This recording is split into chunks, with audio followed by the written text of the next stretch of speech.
Welcome back to another episode of Chef Knives to Go Quick Look Product Reviews. I'm Steve Gamache, and what we have this time is the Kohetsu Shinano Aogami No. 2 Bunka 210mm knife. So this is a multi-layered construction, and the core steel is Aogami or Blue Paper No. 2 reactive high carbon steel from Hitachi. Heat treats around 62 Rockwell in the core steel. The construction is 3 layers, so on either side of that core steel you do have a soft stainless steel cladding.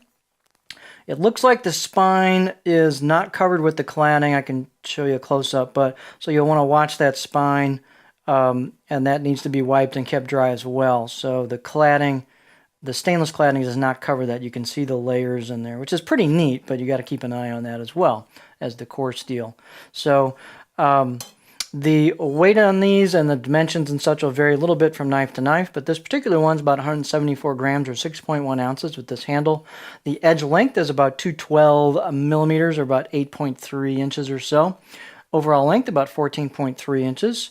Spine thickness, this is a stiff, stout blade, and so it's about 3.6 coming out of the handle above the back of the blade. And then it thins out pretty quick, and about halfway down I got about 2 millimeters on it, and then it pretty much keeps that, and then you hit the corner there with your reverse sword tip on the Bunka style, and then we keep that until we hit the grind of the blade and then thin out towards the tip. And this has a pretty thin tip on it right at the very end there, so that should really help your performance on that tip. The blade height is 48.75 or almost 49 in the sample, so you've got plenty of board clearance for your fingers. The handle, Mark got a big old batch of kind of semi-custom octagonal walnut with maple ferrule handles, and so this is the large size handle. It's about 79 millimeters-ish, 3.1 inch at the wood handle junction here for the ferrule. And this does have a oil finish on it, so you can kind of see that darker color on it. Nice tight install where the tang comes in. I did talk to Mark a little bit, since the handle's kind of fairly large and the neck's kind of small, narrow, you don't have a lot of room for a pinch here, so I suggested when they put the handles on these, that they move them back just a little bit, so he should be doing that with the future ones. He'll give you a little more room on that neck there for a pinch grip, because it's kind of annoying right now. You don't quite fit your finger in there, especially if you got bigger fingers than I do. It's going to not be like a real comfortable spot there, so I think he's going to move those back a little bit. So let's see, balance point with this handle. The handle is actually fairly light, so the balance point is right about there, which is just a little behind my pinch. So these are really cool blades. Let's take a close-up look at it. So you've got what looks to be hand-chiseled kanji or cut kanji, and then I think this is kind of stamped right here. It's very tiny. If this is all stamped, it's a pretty neat job how they did it, but I think this looks chiseled to me. And the backside's plain, except for my fingerprints all over it.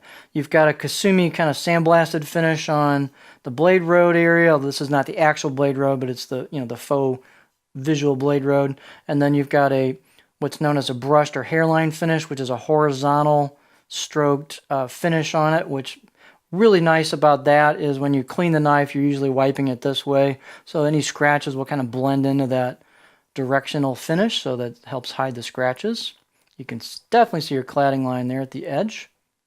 This hit an out-of-the-box edge, I'd say maybe 4 or 5 out of 10. It'll be great and easy to touch up and sharpen, being Aogami No. 2, so it'll get nice and sharp.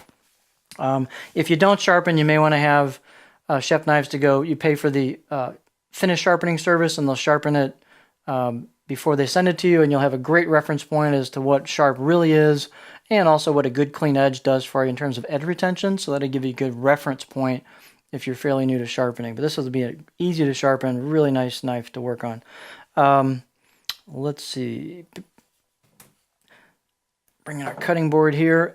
They've done a nice brushed finish on the spine, rounded it just a touch at the edges on the choil as well, so it's very comfortable out of the box. Here is our profile. So these have a fairly curvy profile for a longer Bunka style. Got a little bit of a kind of a flatter section at the heel, and then a fairly aggressive tip, so I can get pretty high on this, about right there. It flows nice for a rocking. You can do some definite push-pulls on it. Not a pure chopper, but it's looks pretty versatile to me.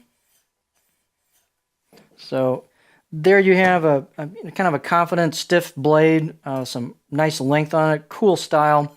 So they don't have a ton of 210 Bunka knives, but this is one of them. So this is the Kohetsu Shinano Aogami or Blue No. 2 Bunka 210mm knife.